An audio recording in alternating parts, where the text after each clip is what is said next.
Alors bonjour à toutes, bonjour à tous. C'est une joie pour moi, je pense pour vous aussi. Et je crois que vous êtes dans la joie d'être dans la maison de Dieu ce matin. On a chanté un chant au début qui disait « C'est le jour, voici le jour du Seigneur. » Amen. Aujourd'hui, c'est le jour du Seigneur pour ta vie. Amen. Aujourd'hui, c'est le jour du Seigneur pour nous. On peut nous dire ça tous les dimanches, mais en fait, chaque jour, Dieu veut faire quelque chose pour toi. Et ce matin, il veut faire quelque chose pour toi ce matin. Voici le jour du Seigneur, mon frère, ma sœur. C'est aujourd'hui. C'est aujourd'hui. Je ne sais pas parler anglais, mais j'aime bien quand les Anglais disent « This is your day ». OK? Aujourd'hui, c'est ton jour. Today. Aujourd'hui, c'est ton jour. Amen. Donc, c'est vraiment une joie pour moi ce matin. J'espère que vous êtes dans la joie ce matin. Parce que la joie, c'est vraiment quelque chose qui nous pousse, qui nous fait avancer. Amen. Et si vous êtes ici pour la première fois, vous êtes au bon endroit. Ne vous posez pas de questions. Parce que dans la maison de Dieu, c'est le meilleur endroit où il faut se trouver. Amen. Alors, notre thème, c'est vivre sa foi en 2020. Ce qui est intéressant dans ce thème, c'est que il n'est pas parlé de vivre la foi en 2020, mais c'est vivre sa foi. C'est-à-dire ta foi à toi, ma foi à moi, en 2020. Bon, vous savez, Dieu est éternel, hein? Dieu ne s'arrête pas en 2020. Mais si déjà on pouvait expérimenter la puissance de Dieu en 2020, avant d'attendre, avant de savoir ce qui sera en 2021, c'est déjà bien. Mais il faut retenir que Dieu est éternel. Et il veut, comme disait Habakkuk, le juste vivra par sa foi. Donc ta foi, pas la foi. Il y a aussi on a besoin d'avoir une église, un peuple de Dieu qui a la foi, mais Dieu veut aussi que chacun expérimente de façon privative, de façon personnelle, la foi. Donc on dira que c'est ta foi. Jésus disait à des malades, ta foi t'a sauvé. Il y a une dimension privative. Ta foi t'a sauvé. Alors, ce matin, on va voir un petit peu ce qui motive justement ta foi. Qu'est-ce qui motive ta foi?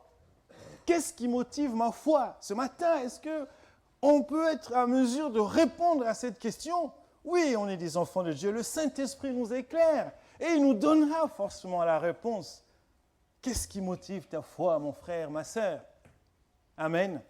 Lisons. Alors, vous savez, c'est des questions. On peut le traduire autrement.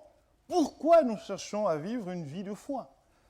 Pourquoi Dieu exhorte tout un chacun à vivre avec la foi et par la foi? Pourquoi la foi est au centre de la vie chrétienne? Pourquoi la foi est-elle au centre de notre relation avec Dieu? C'est important, la foi. Hébreux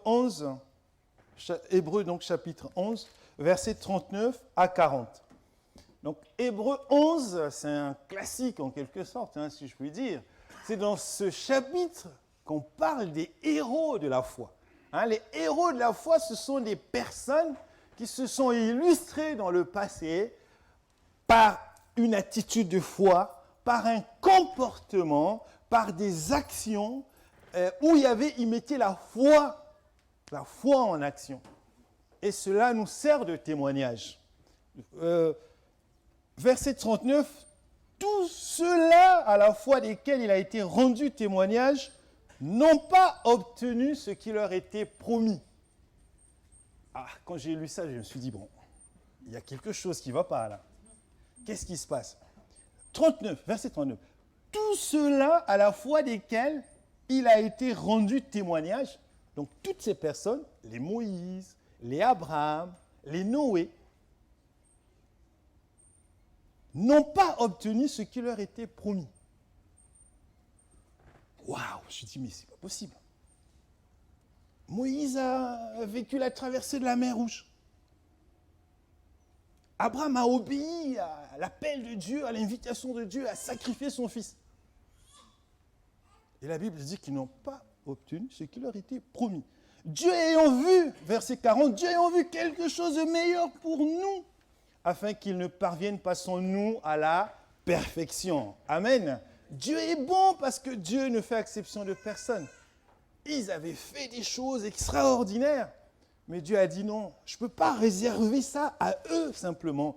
Mais nous aussi, nous faisons partie de ce que eux, ils n'avaient pas obtenu. Donc en fait, ils n'ont pas obtenu ça. Non pas que Dieu était égoïste, non pas que Dieu ne voulait pas, mais Dieu, au travers d'eux, voulait associer tout le monde, un grand nombre. Pour que eux, ceux qui avaient vécu avant que Jésus-Christ ne vienne sur la terre, et ceux qui vivent ou qui ont vécu après que Jésus-Christ soit venu sur la terre, puissent recevoir le même héritage. Amen. N'est-ce pas merveilleux? Notre Dieu est bon. Notre Dieu est bon parce qu'il veut que nous puissions être sauvés.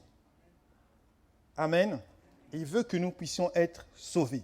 Alors, il y a deux pensées. En lisant ça, en fait, il y a comme une contradiction. Mais si vous approfondissez votre lecture, la méditation, vous vous rendez compte qu'il n'y a pas de contradiction. Donc, des fois, la Bible, il faut faire un petit peu attention. Alors, au travers de ce passage, Dieu veut simplement nous amener à, en quelque sorte, établir un ordre, une hiérarchie dans les priorités. Parce que ici, quand on voit le miracle de la traversée de la mer Rouge, c'est déjà quelque chose de merveilleux, de puissant. Dieu dit non, ils n'ont pas obtenu ce qui leur avait été promis, alors que leur foi produisait des choses. Alors, on peut vivre une vie de foi, une vie bénie, mais Dieu veut nous dire ce matin que ce n'est pas une fin en soi. Voyez-vous, Dieu a prié, Dieu a donné le travail, Dieu a donné le mariage, Dieu a fait des choses extraordinaires. Et c'est bien parce que ça motive notre foi. Mais jusque-là, ce n'est pas encore ça que Dieu veut. Amen. En fait, le but de Dieu, c'est que, vous savez, Dieu, il est le même hier, aujourd'hui, éternellement. Il est éternel, donc il ne change pas. Il veut que nous puissions tenir dans le temps. Pendant toute notre existence sur la terre, pendant toute notre traversée, notre vie sur la terre. On va enregistrer des victoires, c'est bien, il faut enregistrer des victoires. Mais Dieu nous dit ici que la victoire ne doit pas être une fin en soi. Parce que souvent, qu'est-ce qui arrive? Quand on a enregistré une victoire, on est humain. On a tendance à se reposer sur nos lauriers, comme on dit. La victoire, hein, on est un peu dans la comment dire, ça nous, on est un peu, avec cette joie, on a tendance un petit peu à amoindrir. Hein. Si on avait le feu, des fois la victoire peut être, je ne dirais pas une occasion de chute, mais la victoire peut nous desservir. Et donc, ici, là, Dieu, non seulement, Hébreux 11, c'est marqué, vous pouvez lire le passage, il est dit qu'il est impossible d'être agréable sans la foi. Donc c'est important la foi. C'est très important. Très important. Mais attention, Dieu va nous donner des victoires. Parce que la parole de Dieu, c'est la vérité. Si vous priez avec foi, il vous donnera ce que vous demanderez. Mais qu'est-ce qui se passe après? Quand il vous a donné ce que vous avez demandé, qu'est-ce qui va se passer après? Est-ce que vous allez continuer à servir Dieu avec zèle?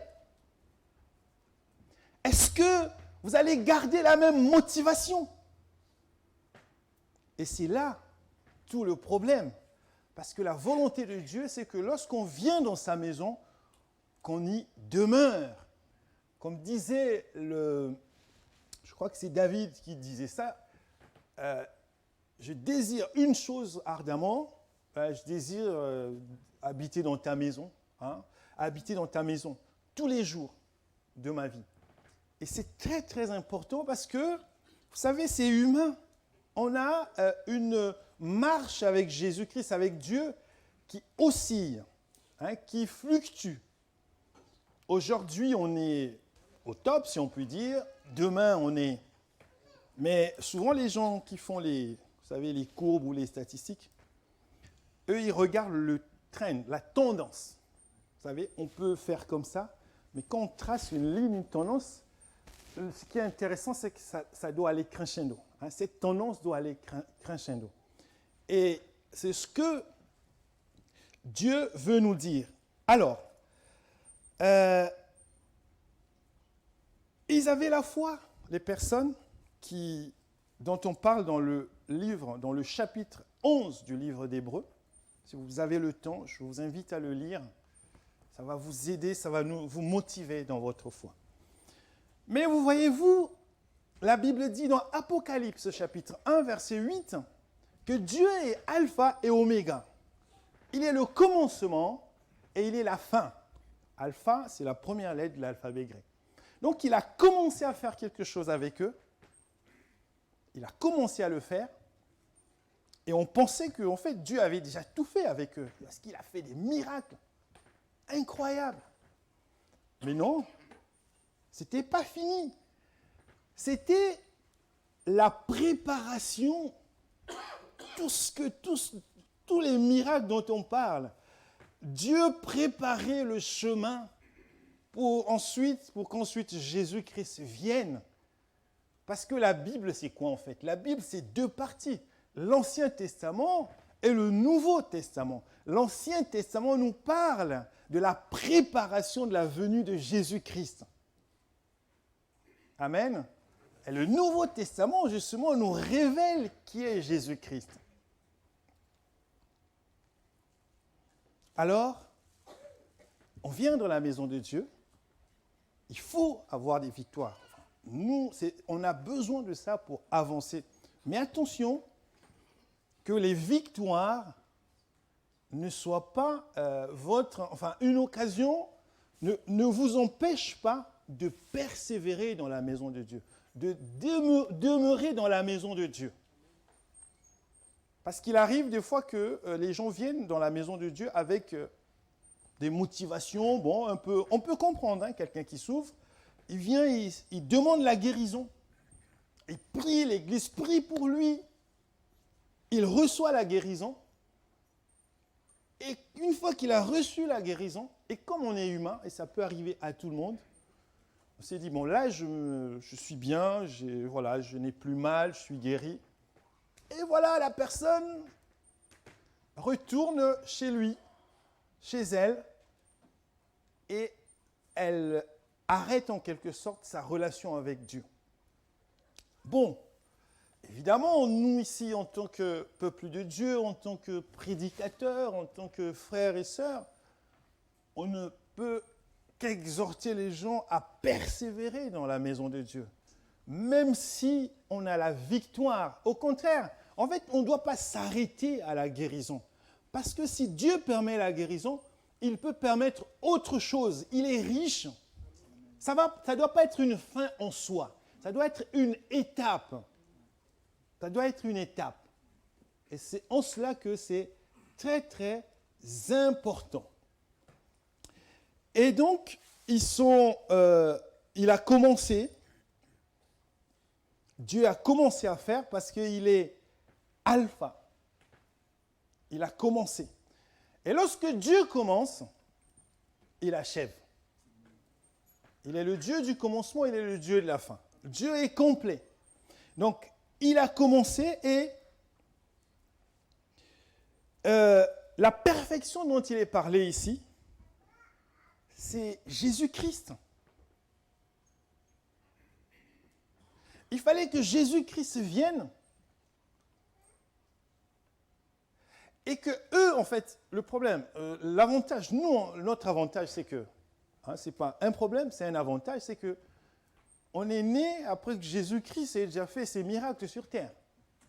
On est né après que Dieu ait révélé sa parole. On a la Bible, on peut prendre connaissance, on peut lire la parole de Dieu. Mais imaginez-vous, à leur époque, il n'y avait pas de Bible. Il n'y avait pas de Bible. Donc, il y avait des miracles, Dieu faisait des choses extraordinaires. Mais après, certainement qu'ils se disaient, mais c'est pas possible. Est-ce que ça vaut la peine de continuer? On est entré dans la terre promise, hein, si je prends l'exemple du peuple d'Israël. On est entré dans la terre promise, et quoi encore? Dieu avait dit que je vous amènerai dans une patrie où vous serez libres, ainsi de suite. Puisqu'on est arrivé, est-ce qu'il y a encore une raison pour continuer? Mais nous savons aujourd'hui que, oui, la vie, notre vie, ce n'est pas que le fait d'être là, mais il y a la suite. Jésus est venu et Jésus reviendra. Jésus est venu, il a fait son œuvre, il est reparti, il est retourné vers son trône et Jésus reviendra. Et donc, nous devons aussi nous préparer à ce retour-là.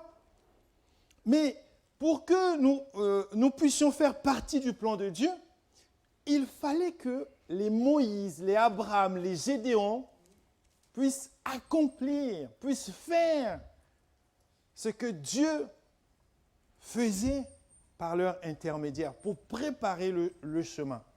Donc, eux, ils avaient des dispensations, hein, c'est comme ça qu'on appelle ça, des bénédictions, des dispensations.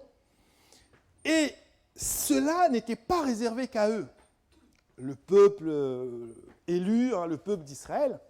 Mais nous aussi, nous, hein, ce qu'on désigne dans la Bible les nations, nous qui ne sommes pas issus du peuple d'Israël, on a droit à cet héritage, on a notre part.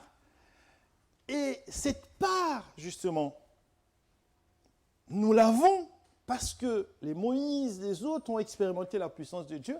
Et pour faire la jonction, Dieu a envoyé son Fils Jésus-Christ. On ne va pas entrer dans la théologie, dans des choses comme ça, mais Jésus-Christ est venu faire la réconciliation, en quelque sorte, entre ces deux mondes. Donc nous. Et pour que nous puissions entrer dans cet héritage, Dieu a fait un petit peu avec ce qui était avant, et il a réservé la suite pour nous, pour ceux qui allaient venir après. Et donc, la perfection dont on parle, c'est Jésus-Christ. Et aujourd'hui, avec Jésus-Christ, les promesses, toutes les promesses sont en Jésus-Christ. Lorsqu'il est venu, la Bible dit, hein, il est venu pour accomplir. Il a accompli tout. Donc, les promesses aujourd'hui, c'est Jésus-Christ. Alors, deuxième pensée que je souhaite partager avec vous, c'est d'apprendre à se poser les bonnes questions. Premier point, les priorités. C'est-à-dire que les priorités ici, il faut le voir simplement que si tu viens à la maison de Dieu, dans la maison de Dieu, Dieu te fait grâce d'entrer dans tes promesses, dans les bénédictions qu'il a prévues pour toi. Surtout, ne considère pas que tu es arrivé. Tu as fait une partie du chemin, mais tu n'es pas arrivé encore. Parce que Dieu veut que tu ailles jusqu'au bout. Jusqu'au bout, c'est que tu traverses ta vie terrestre durant les temps qu'il a fixés pour toi et que tu entres dans ce qu'il a prévu pour toi dans son royaume. Alors, on doit se poser les bonnes questions. Et dans le domaine de la foi, avant de se poser les questions, nous devons nous assurer d'avoir la bonne attitude, l'attitude de la foi. Plus encore, nous devons nous assurer que nous marchons dans la foi et nous pratiquons la foi. Alors après, certainement vous vous posez la question, mais au fait, la foi, c'est quoi? Amen. La foi, en grec, pistis, c'est tout le domaine de la confiance. C'est tout le domaine de l'assurance. Et cette confiance doit avoir un fondement. Et la foi, c'est Jésus-Christ. Le fondement, c'est Jésus-Christ. C'est là où on fera la distinction entre la foi et l'optimisme. Quand quelqu'un est optimiste, c'est un début, mais ce n'est pas la foi. Parce que l'optimisme, c'est « Oh, moi j'ai confiance, je pense que ça va marcher. Tel que j'ai fait mon entretien, ça ira. Il n'y a pas de raison que ça ne marche pas. J'étais là, j'ai fait mon examen, moi je crois que ça ira. Oh, mais est-ce que tout ça? Oh, mais non, tu sais, la maladie, il y a les médecins, tout ça. Moi, je suis optimiste. » Et ça, ce n'est pas la foi. La foi, c'est tu es optimiste et tu fais confiance en Jésus-Christ. C'est ces deux choses-là qui doivent aller ensemble. Parce que les personnes qui viennent à l'église, qui sont optimistes, souvent, qu'est-ce qui se passe? Ils vont, comme on dit, positiver. Oh, je vais guérir. Oh. Et il ne va pas parler de Jésus-Christ. Il ne va pas donner la place à Jésus-Christ. Le problème, c'est que si la guérison n'intervient pas, parce que, quoi que l'on dise, on va prier pour que le Seigneur fasse quelque chose. Mais Dieu est souverain. C'est Dieu qui a le dernier mot. S'il veut te guérir, il va le faire. Mais malgré tes prières, malgré ta foi, s'il ne veut pas te guérir, il ne va pas le faire. Après tout, l'apôtre Paul, il avait quelque chose, non, Richard? Il est mort avec. Dieu lui a dit, ma grâce te suffit. Mais si toi, tu n'es qu'optimiste et tu n'as pas la foi, si on vient te dire, ma grâce te suffit, tu vas dire, écoutez, je veux bien, mais bon, vous voyez. Mais quand on se pose les bonnes questions, on va apprendre à vivre avec ça. Parce qu'on connaît Jésus-Christ. Parce qu'on a mis toute sa confiance en Jésus-Christ. Après, il y a des frères entre nous qui vont dire, oh ouais, mais depuis le temps que tu pries, franchement, si Dieu existait, je pense que ça... Mais non, il ne faut pas écouter ça, parce que ça peut venir des chrétiens aussi. Ça vient des... ça ne vient pas que des chrétiens, mais ça peut venir des chrétiens. Oh, tu sais, depuis que tu attends, à mon avis, il ne faut plus que tu penses à ça. Souvent, vous savez, il y a quelqu'un qui attend un enfant, quelqu'un qui attend un mariage, quelqu'un qui attend une promesse de Dieu. Mon pauvre gars, tu peux attendre, je pense que là... Voilà. Alors, pourquoi la foi? Vous savez, il y a beaucoup de mauvaises motivations avec la foi. Est-ce que c'est pour gagner toutes les richesses de la terre? Les richesses matérielles. Ça aussi, c'est une question dans le milieu chrétien. Bon, peut-être pas en France. En France, les questions d'argent, les Américains ne s'en cachent pas. Pour eux, la foi, c'est avoir un jet privé, tout ça. Avoir une grosse église. Avoir une grosse église. Mais est-ce que c'est ça? Est-ce que c'est ça qui doit motiver la foi? Avoir une grosse église, c'est très, très bien. Mais c'est le contenu de l'église, la qualité de l'église qui est important. C'est la qualité de l'église. Parce que Dieu, il ne nous appelle pas à créer des églises. Qu'est-ce qu'il avait dit à ses disciples? Allez, faites de toutes les nations des disciples. Si dans la grosse église, il y a des disciples, oui, le pari est gagné. Mais si c'est des gens qui se retrouvent parce qu'il y a la bonne louange, parce qu'il y a la fraternité, parce que à la bonne franquette, c'est ça, on se retrouve, on lève un toast, tout ça. Non, ça c'est bien, mais ce n'est que le début. Il faut aller plus loin. Ça, en fait, c'est quand on est disciple, et c'est dans le disciple-là, dans le fait d'être disciple, qu'on va produire tout ça, la fraternité. Mais la fraternité ne fera pas de nous des disciples. C'est parce qu'on est disciple qu'on va produire la fraternité dans la maison de Dieu. Est-ce que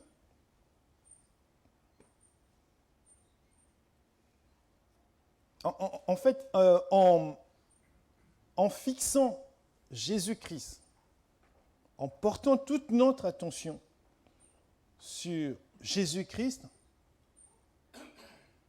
nous obtenons les promesses, y compris les promesses que les héros de la foi, c'est justement ce qu'ils attendaient, ce qu'ils n'ont pas eu. Parce que justement, comme je vous ai dit, cette promesse-là, c'est Jésus-Christ. Dans le chapitre 11 du livre d'Hébreux, Abraham voulait contempler la cité céleste. Il n'a pas eu la possibilité, enfin humainement, lorsque lui aussi il était homme, hein, donc peut-être qu'il n'avait pas un peu discerné spirituellement, mais parce que j'imagine que là où il se trouve, il est très très bien. Il n'a pas contemplé ça, la cité céleste. Mais nous y avons accès par Jésus-Christ. Parce que Jésus-Christ, c'est le chemin. Et Jésus-Christ, c'est la porte. Et c'est par lui qu'on doit passer. C'est par lui qu'on passe. La justice qui fut imputée à Abraham en voulant sacrifier son fils Isaac, c'était un acte prophétique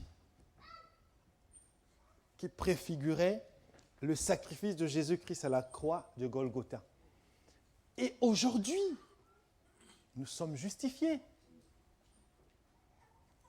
Et Jésus-Christ a rendu cela à la perfection. Parce que lui-même, il s'est donné à la croix de Golgotha pour que nous soyons justifiés. La justification, c'est le rétablissement dans ses droits. C'est ça la justification. On n'avait pas le droit, on n'avait pas accès à plein de choses. Mais le sacrifice de Jésus-Christ fait qu'aujourd'hui, nous avons reçu ce droit-là.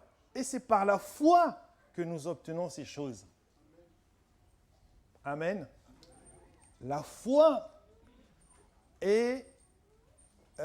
or, la foi, c'est quoi? Hébreux 11, 1. Or, la foi est une ferme assurance des choses qu'on espère et une démonstration de celles qu'on ne voit pas. En fait, tous, on agit comme si on avait déjà vu Jésus-Christ. Moi, je ne l'ai jamais vu, en fait. Hein. Physiquement, je vais dire. Je n'ai jamais croisé Jésus dans la rue en disant « Ah, Jésus, c'est toi. Bonjour, Jésus. Je suis content de te rencontrer. » Mais par la foi, nous vivons avec Jésus tous les jours. Ceux qui avaient la grâce de vivre à l'époque où il était là, ils l'ont vu. Et c'est grâce à eux, justement, que nous vivons avec lui, parce qu'ils ont rapporté cela. Ils ont écrit, ils ont fait des témoignages. Le livre, les 4 évangiles, nous parlent de la vie de Jésus-Christ en vrai. Et si nous nous posons de bonnes questions, mes amis, notre foi aura de bonnes motivations.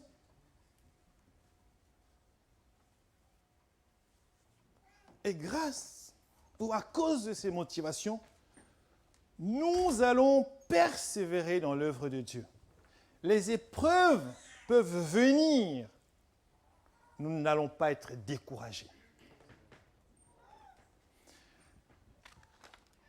Est-ce que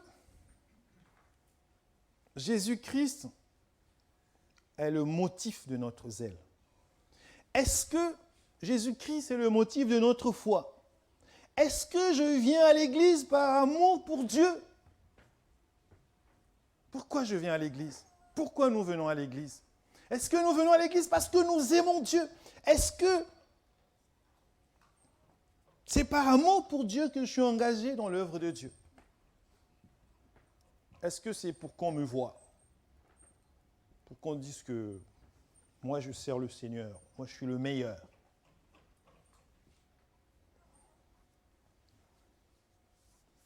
L'amour que Dieu sème dans notre cœur nous est accessible que par la foi. Vous savez, il y a une puissance. En fait, c'est un peu comme un mystère. L'amour de Dieu. Recevoir l'amour de Dieu, c'est un acte de foi. C'est un acte de foi.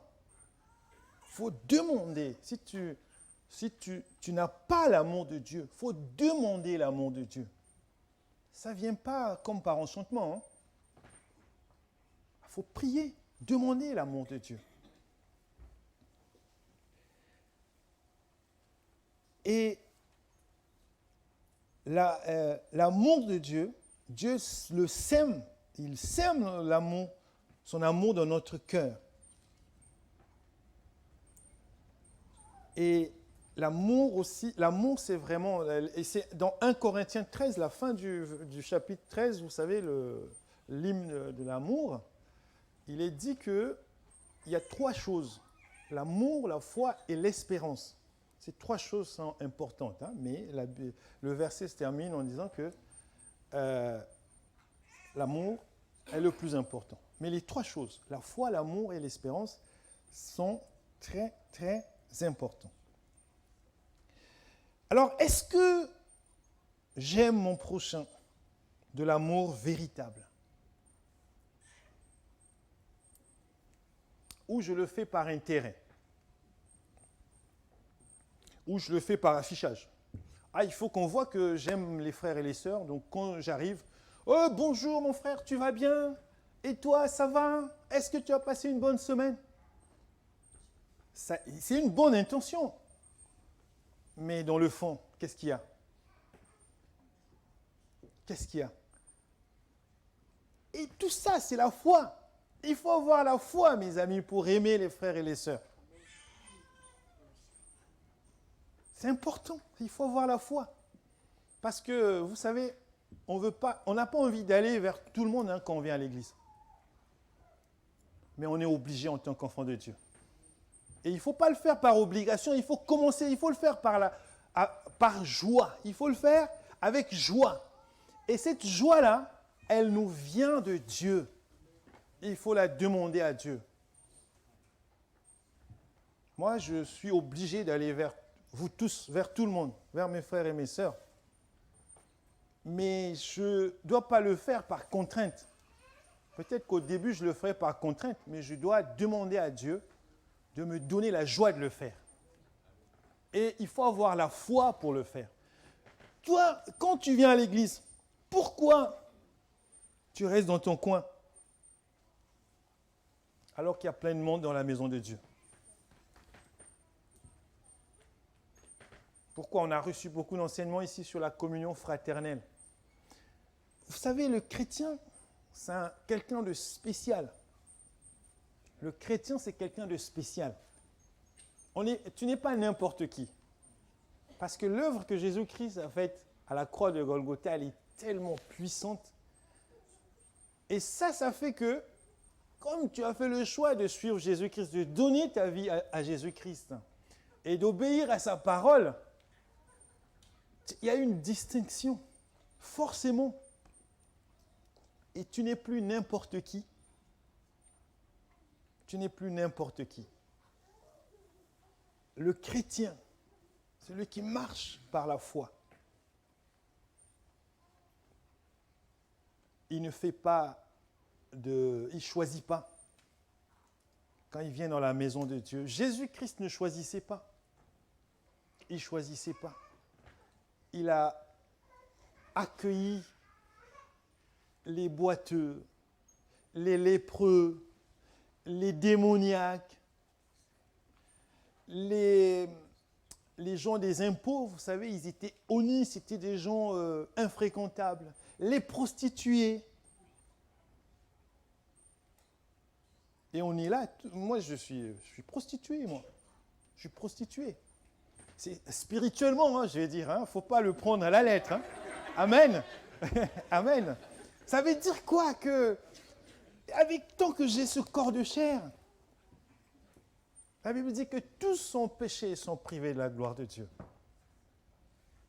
Amen. Donc tous.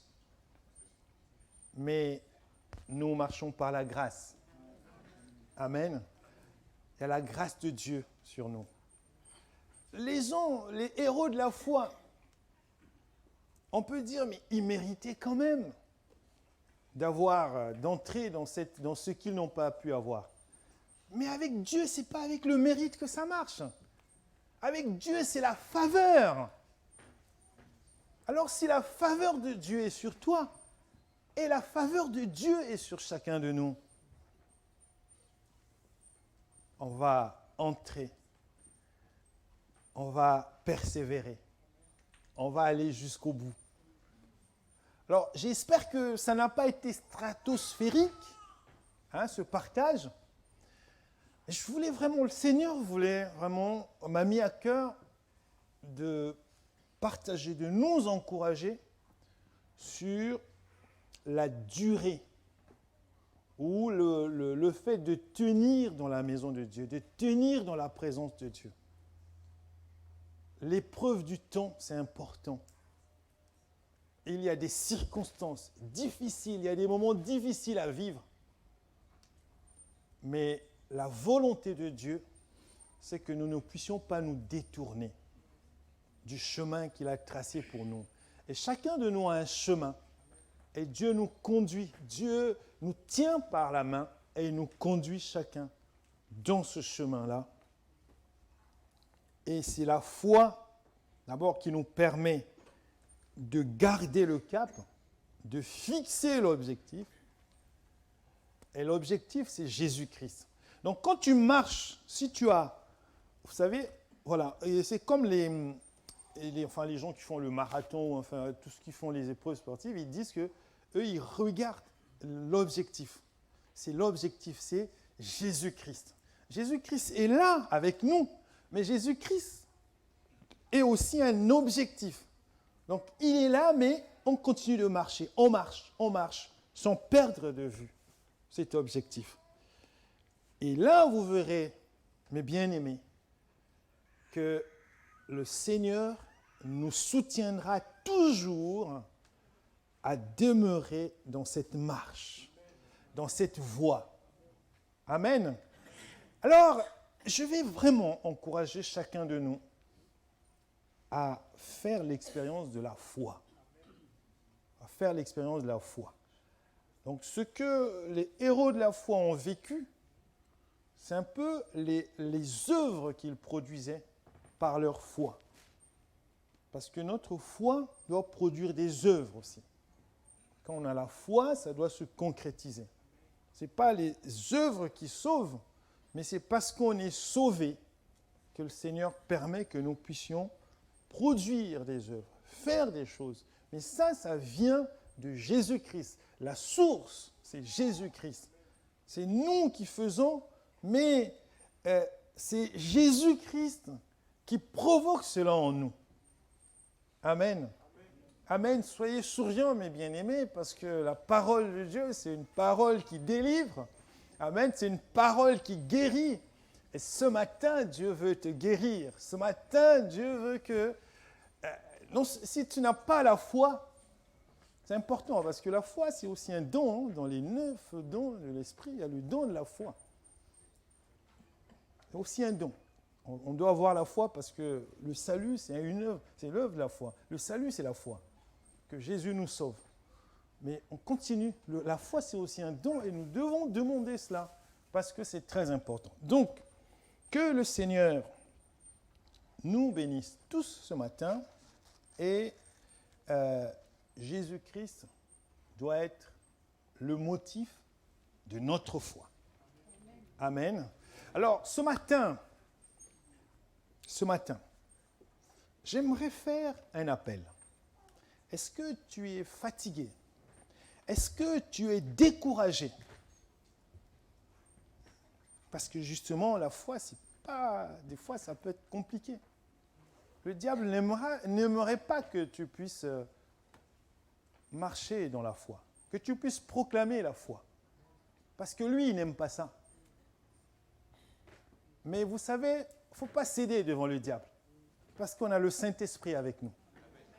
Quand on marche avec le Saint-Esprit, le diable ne passera pas. Même si ta pensée, même si ton esprit ou ton intelligence te fait dire le contraire, il faut dire à ton intelligence de se taire.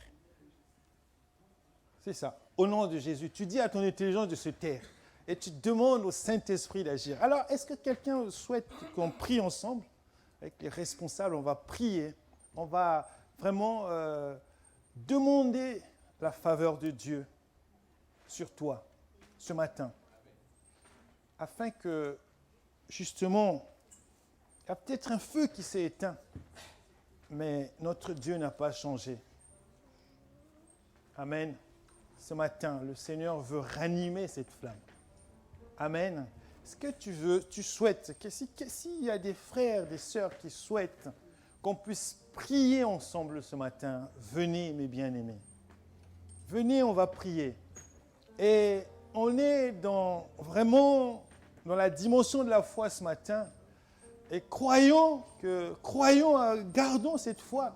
Ce matin, on priait avec les responsables de l'autre côté.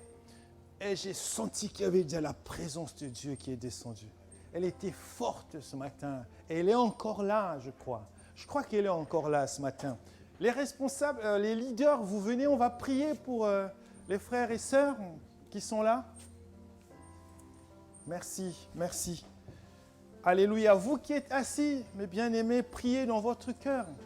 Priez, vous pouvez tendre vos mains sur ces frères et sœurs afin que la puissance de Dieu se manifeste ce matin. Amen. Lorsque la puissance de Dieu vient, elle brise les obstacles, elle brise tout ce qui est hésitation, tout ce qui est réflexion sans fin. Et le Seigneur ce matin veut faire quelque chose. Si tu es à ta place, tu hésites encore, viens. Mon frère, viens, ma sœur. Alléluia, Dieu veut faire quelque chose.